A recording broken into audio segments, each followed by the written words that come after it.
what is up YouTube, man? Today I am running with my man GVTB. If you guys don't know who he is, he streams every day on Twitch. Probably one of the best personalities in the 2K community. I'm going to be leaving his link in the description. Definitely go drop him a follow if you haven't already. But he was streaming. I'm trying to get badges on this build for Pro-Am, and we decided let's play a game at every single affiliation. I figured it'd be good for a video, and for his stream, it would definitely be a great way to keep them entertained. You see, we're going up against a couple of superstars right off the bat.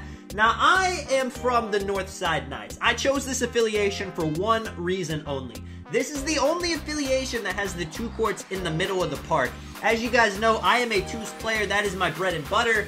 But the problem is there's not always the most games here. People think that this is the most popular affiliation, but I struggle to get games here. So do I regret my decision? You know, I mean, it's whatever. I don't mind going to another park. Now, it is unfortunate that you lose 50% of the rep when you go to a different park. That's something they gotta take out. It doesn't really make sense in theory, so I have no idea why they did it, but hey, man, the rewards are terrible this year, so at least we don't have to worry about missing out on hitting Legend this year. As you can see, these guys are pretty decent players. Shout out to this guy. He is rocking the blue jeans. That is something I have been rocking ever since 2K17. I got this green shirt on because you guys know I only shoot one color of shots, and those are green. 7-0. We got to get a stop, man. As with the 2s, you guys know it can be an easy 21-0 if you let people get momentum. This guy has sharp takeover as his primary, so you know once he gets that, he's going to hit us with a couple of 50% contested greens. And right off the bat, man, right on cue, my defense is there. Big Intimidator Hall of Fame popping up with the contest. GV dots me. Hey, what did I say the color of my shirt was? Yeah, that's right, man. Green. Now, to save myself for later in the video, we only played in every affiliation once. You know, this was a one take, so if I missed some shots, cut me some slack. I did not have 10 gameplays to cut it out and only get the best ones. So I can say I do not play exactly perfect in every single game. Right on cue. I miss a wide open corner 3 right there. This build, not 99 yet, doesn't have all the badges. So that's going to happen every once in a while. But I'm still here for the defense. Me and GV end up getting switched. Now, he is a guard. He's a lot smaller than somebody like this dude, but he does have great interior defense. Now, right there, he pump faked once, so I'm like, surely he's not going to pump fake twice, so I went for the block. He did. He went up. He passed out. That dude missed wide open. Very tough shot for him. Very tough shot for me right there. I shoot a wide. Thank goodness it goes in. You guys can definitely tell I did not play 100 games to get this video. I'm playing pretty bad by my standards right now, but we're going to persevere through. I'm telling GV, maybe not even pass that thing to me. Maybe I'm just going to miss, you know, 10 straight shots. You don't know. He's going to end up getting a great move right here, getting an open 3. Now, unfortunately, he misses, but it's a great opportunity to show that we have some defense on this court. Uncle Drew has the ball, dotting expired water. Shout out to the name. Love the outfit, of course, as I said. Hits me with the behind the back. If maybe they had chase downs in this game, then I would have blocked that. I know if you guys played 2K20, chase downs were so consistent. In 2K21 Next Gen, they are just terrible. It does not matter if you're playing 1v1 stage, 2v2 park, 5v5 Pro-Am, you cannot buy a chase down block, and it breaks my heart because I love playing for the chase downs. Right here, I end up smacking it out of bounds. I thought for sure he was going to go up, so I went for the block. He tried to dot out, but that does not work in 2K, and I definitely realized that when I went in for that. I knew it was just going to bump off my body. You know, hopefully bump into GV, but bumping out of bounds, it's whatever. We'll take it. This guy was definitely saving up for sharpshooting takeover. He has to activate the single takeover, get a shot off, misses. Finding GV at the 3-point line. Big greens, 9-9. We got the ball. And let's get it, man. The longer we can take the score, the longer this guy's takeover will be running down, so we will take that. My guy's sleeping for a split second, but that is too long to sleep on me. You guys are going to see that our deck scene off ball becomes lethal right here. GV gets an open 3 off of it. It's really easy to dex on the 2s because just the threat of everybody having a 99 driving dunk with contact dunks equipped make people very nervous to actually play too high on somebody because they do not want to just give up an open layup, an open dunk. Exactly right there. Now, he ends up getting a good chase down animation just as I was, you know, talking down on the chase down animations in this game, but trust me, that is a rare thing to happen. He's got a sharp takeover, so of course he hits that. and it's going to be tough now. We really got to pay a lot of attention to this guy, because as you're going to see, even if you get a good contest, it's not going to be enough. GV, that's a ghost contest, 22%, not the worst thing in the world. He honestly played that very well, but this guy ends up hitting it. 15-14 now. The first game, of course, had to be a close game. I activate my rim takeover. GV with the big steal. Me in for the dunk. I'm aggressive. And just like that, 16-15. Just a couple buckets to get these guys off the court to break the win streak. Let's see what we got. I'm definitely not trying to throw any turnovers, so I'm telling GV, just come up here, come get the ball. You can definitely work him off dribble with ease. Just like that, blows right past him. A little bit of a bad pass. I end up going for a little bit of a bad drive, but we're about to make this work. Step back, Curry slide at the three-point line. Bang, man. 15-19. The only way we can sell this game is if we're nervous, and there's no way we're gonna be nervous in this situation. Doubt me in the corner. Bang, man. Beautiful greens. You see, I got the disco ball. Big one win streak. 13 points. You know, I shot a nice 83% from the field. We honestly were missing early, so that made it look a lot worse than it actually was. Going to the South City Vipers. Now, let me talk a little bit about the North Side designs. I am not a fan. I think the purple, the way they have the color coding on those courts, it just doesn't go well with the eyes. I'm a huge fan of these South City Vipers courts. I like the green. I like the jungle vibe they got around there. The twos courts are in the corner of the main park. It's not like Beast of the East where they're completely on a different area of the court. So I'm a fan of that. I wish it would be a little bit more in the middle. But I will say on Xbox at least, and it seems like the same on PS5, you can get games pretty decently in South City Vipers. Northside Knights and Beast of the East are definitely the two more popular affiliations. But for some reason, it just seems like the Vipers always have the most consistent games. When I'm trying to go on a streak, when I'm trying to play a bunch of games in a row, the South City Vipers are where I go. Plus, something about my all-green shirt goes well with this court. You see, these guys are setting screens. Very, very rare thing on the twos. Now, if you've been watching my Pro-Am gameplays, then you guys know people are running pick and roll all the time. It's the best way to get drives and to get threes. But on the twos, ISO is way more efficient because you basically score a 2, score a 3, or if they help to stop you, you dot your open man. As you guys can see, that's exactly what me and G are doing, and it works out perfectly as long as I can actually hit the open shot. This man driving on him, thinking he's a little body, thinking because he's a point guard he is going to get easy buckets in the paint. It's not working though. The weird dribbling at the top, I will say GV's dribbling style is it's just completely different from mine. Playing guard, usually, it's very neat to kind of just watch somebody else play guard, see how they do things to get open, to get drives. 5 seconds left. I'm telling them I'm good for the open corner 3, and just like that, man, turning what looked like a terrible offensive possession into a beauty. 3-4 now. And plus, when you hit that first shot, your confidence is through the roof. Now, of course, I'm feeling like I can hit every single shot after that. Now, you guys may be asking, is it weird going from court to court, you know, different latencies, different looks, all that stuff? It definitely does feel different going from court to court. I will say the timing does not feel exactly the same. I'm not sure why that is. It probably has a lot to do with latency, but GV with the beautiful contact dunk right there. His build only has a couple finishing badges. I'm telling you guys, if you're somebody that likes to shoot and you're not too worried about getting contact dunks every play, you really do not need any finishing badges. I mean, as long as you got, you know, maybe posterizer on silver with 2 finishing badges, you are good to go. Shooting that shot right there, man. 10-4. Another interesting thing about NBA 2K21 Next Gen compared to current gen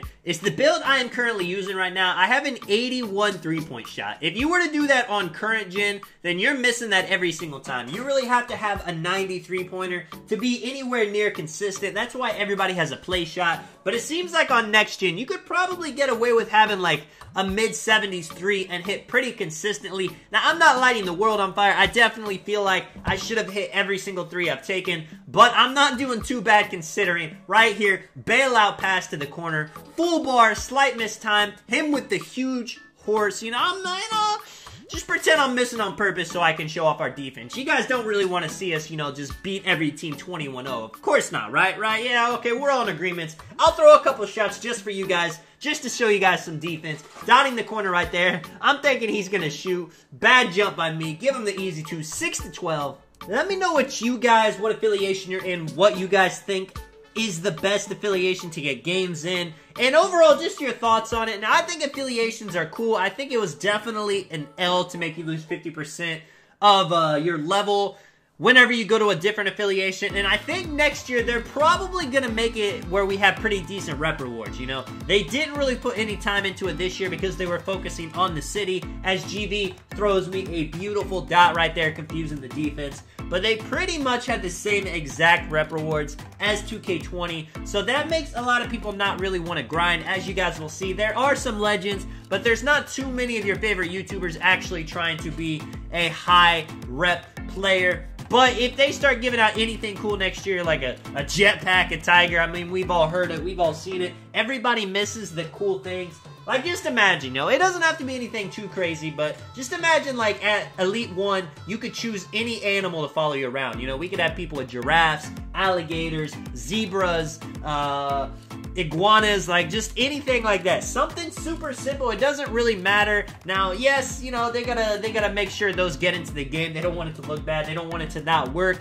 But they don't have to do anything too game-changing. It is a basketball simulation, so you don't really want to, you know, have people playing on the moon with 20 times gravity. But just having some cool, you know, visual thing like that won't affect the game at all, but people will still be determined to get on and grind for that, to have their very own animal. This guy poking the ball right here, GV fighting him for it, ends up making him go out of bounds while they're going for the jump ball animation. Thank you, 2K, for blessing us in that situation. Giving it to GV right off the bat. Cannot believe he shot it that fast. I don't even know. I mean, I was barely even ready to commentate that. He shoots it. It's only a 28% contested. And with Shark Takeover, that might as well be wide open. 20-6. These guys are not going to give the last bucket easy, though. This guy's going for the steal. Knocks it out of his hands. They both dive for it. I could not even tell who was the last one to touch it, but they're going to say it's our ball, so I am not going to argue with that call. This guy rocking the baby on me. He's trying to get me nervous for the last shot. Giving it to GV again. Pretty much same spot. Shooting it right away. 23-6, man. What a game. Again, shooting 80% from the field. Big 11 points. Doing my thing out here. Now we are in the Western Wildcats. This is probably the least seen affiliation in the game. All my friends list, honestly, I only have like 5 people total in the Western Wildcats. They have the 2s courts similar to how the Beasts of the East are. It's not in the main park where all the 3s courts are. It's actually on the very side. And every time I come here, like, this was the only game going when we got here. So, I mean, that's an L. Definitely looks cool, though. I like the blue. I like the green. I'm not a huge fan of the purple. We will talk about the Beasts of the East when we get here. These guys throwing up a bad shot. GV throwing me what looks like could have been a dot, but give a shout out to my defender. He was actually playing that pretty well. He baited it. He got there in time. But one thing they did that was a bad call, honestly, was double teaming me, especially when I was getting bumped. Left GV open for the 3-0. This game was probably the biggest blowout of all of them. This guy's still rocking his Christmas hat. GV dots me. I shoot, like I said. Definitely a difference in latency on different courts. That's why my shots, they're going from slightly late to slightly early to greens. But if it's swishing, that's got to be pretty close. 6-0 now. Just giving it to him right up the decks. He doesn't even set his feet, and it is an easy catch and shoot green. Another thing with the affiliations, and you guys tell me your thoughts. I understand why they didn't do it, but I do think it would have been cool if different affiliations got different stat boosts. You know, dunking, shooting, playmaking, and defense. It didn't have to be anything crazy, and GV, you know, beautiful clip right there, as you guys saw in the intro clip, was really just dribbling them up. But I think if they had, like, you know, a skill boost, like if you were in one affiliation, you got unlimited skill boosts. If you had another one, it was unlimited playmaking boost. That way, it's not actually like a huge +5 boost. And you could honestly buy it if you want to, but for everybody that doesn't like spending VC on boosts, if they think they mainly want to just always have shooting boosts, they could go to that one. If they want to have the playmaking boost to drop people on the ground, they could go to that one. It would have just made it a little bit more something, because really, right now there's not really any reason to choose an affiliation besides, you know, maybe your friends are all going there, maybe you like how the courts look, maybe you like who the mayor is. But there's nothing too different from each affiliation to make you think, I want to go here because of this, I want to go here because of this. We have a rival day, but there's nothing crazy about being a Wildcat compared to a Knight, you know? I mean, yeah, I'm a knight, yeah, you're a wildcat, but what does that really mean? We don't have any differences, it's just where we play. Right here, defense. But I believe they can, I think they can figure something out with that. I have hope. I know a lot of people think that this is going to be going away, but I definitely feel like the city, the affiliations, they're all here to stay. Right here, again, GV just very far away. Breaks them right here at the free throw line. I do like the ball these guys have on the free throw line.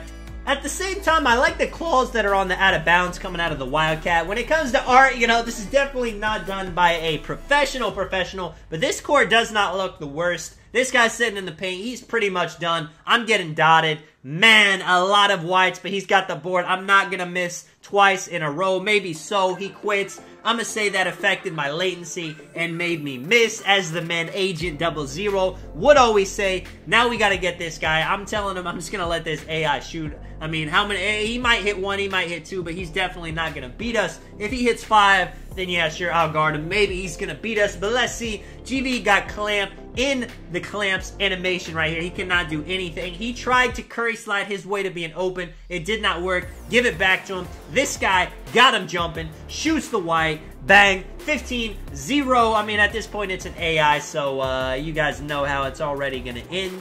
These guys do not get a chance to score. GV with his takeover, shooting from super far away. It is a green going into the final park, man. The Beasts of the East. Now, I don't really have too much to say. I don't really like the court designs. I don't really like how the 2s courts are, you know, all the way on a different... It's basically a different park than the 3s courts. This guy doesn't even like it because he's running out of bounds, trying to get out of here, trying to get to the South City Vipers. Look at him run. Look at me catch this beautiful lob right here. Highlight play if I've ever seen one. I'm telling GV that we are in trouble. I cannot end a video off with me playing somebody that's not even here, but thankfully it looks like he is back. He's playing a little bit too high in the paint. He's thinking that since I got a lob that I'm just a dunker, but no sir. I am a 3-point shooter. Quick 5-0. The Beasts of the East usually are the ones that end up winning Rival Day, so they probably got the most players. Now, a thing with Rival Day 2 is when you win, usually the reward is just 24 hours of double rep, maybe a new park, but I feel like they need to up the ante. You know, getting a new park is cool, getting some double rep is cool, but they really need to make it where there is a reason you want to hop on just so you can play in this Rival Day. Like I said, it does not have to be anything too crazy. It doesn't even have to affect gameplay. They could just give you, you know, a pet giraffe. They could give you maybe a skateboard that can fly, maybe a free hoverboard. You know, something that when somebody sees you, they're like, yeah, those are the winners. That's the Beast of the East, man. They won the Rival Day. And I definitely think they should make it to where, you know, you actually have to participate to get the item. If not, people are going to leave their affiliation to join the one that has the special item in the game. You see GV working the curry slide, working the behind the back, shooting the shot. It's going in, man. 12-0. Maybe the last thing to go into is the mares, because that kind of ties in with the affiliations. The mares don't really have the power. All they can really do is change the courts. Now, if they had a lot more control, if they could actually do something like adding a 1s court to their park, like, you know, Grinding, he was the mayor of the Northside Knights earlier in the year. He was talking about trying to do something like that, but you know, honestly, the truth is they just don't really have all the power in the world. They can't do too much. Now, kind of like me with this layup right here. I could not do too much at all because these guys double team me, end up getting the block. I was trying to do a post hop shot from under the basket. It does not work out. He's making a very slow pass to this man. He thinks he's going to ISO me, going straight in. GV with a great pinch. Me with great defense, dotting him. I'm going to the corner. You know, I've already hit a shot, so he's not going to want to help. He is staying very high on me, leaving his man in the red to deal with GV by himself. That's not going to work at all. With that in mind, this man is going to go for a big play. He pokes me. I don't even get a dribble. Thankfully, I'm able to recover it. That was a big opportunity. This guy said, man, forget this place. I'm going to the north side. You know, maybe he's trying to get somewhere where the games aren't as sweaty. Right there, I'm wide open for the 3. That was dangerous because sometimes when I'm too open for the shot, that can honestly make me miss it. We both activating takeover. GV gonna try to get a huge highlight play right here. Maybe throw it up when he's not guarding. But he ends up dotting me instead. I will take that shot. 20-0. And you guys already know, no way they're making the comeback. Not with rim takeover. Not with sharp takeover. Dotting them to the paint. Little spin. Me at the wing. Bang, get him out of here. Let me know if you guys enjoyed the video. This is Tonic. I will catch you guys in the next one. I am out. Peace.